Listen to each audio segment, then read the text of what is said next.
ఈ Janasena wooden memento కోసం ఇప్పుడే ఈ వాట్సాప్ నంబర్ కి కాంటాక్ట్ చేయండి. ఓకే. అంటే కంప్లీట్‌గా ఇప్పుడు చాలా మంది ఏంటంటే అసల ఈ కూటమి గెలవటానికి ముఖ్య కారణం ఏంటంటారు సార్?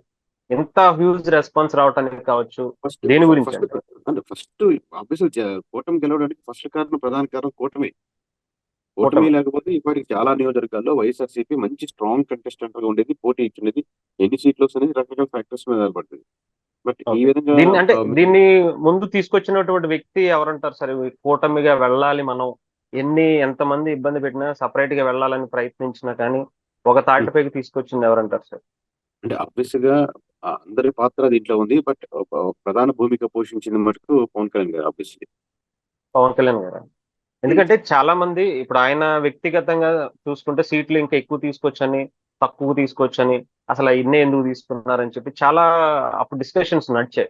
కానీ ఇప్పుడు ఆయన తీసుకున్నటువంటి డిసిషన్ ఏది కరెక్టేనంటారా సార్? ఇది 21 సీట్లకి సంబంధించి?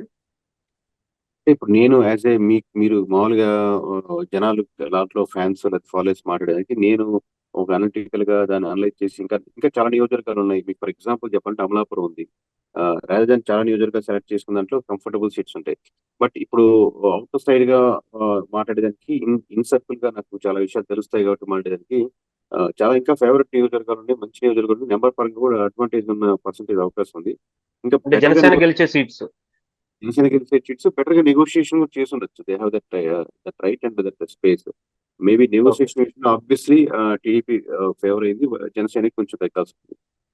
ఇట్స్ అంటే ఏ పొత్తులో అయినా అది ఆ ఫ్యాక్టర్స్ ఉంటాయి. ఆబ్వియస్‌గా ఆహ్, ఎవరైతే బాగా చేయగలుగుతారో వాళ్ళకి అడ్వాంటేజ్ ఉంది.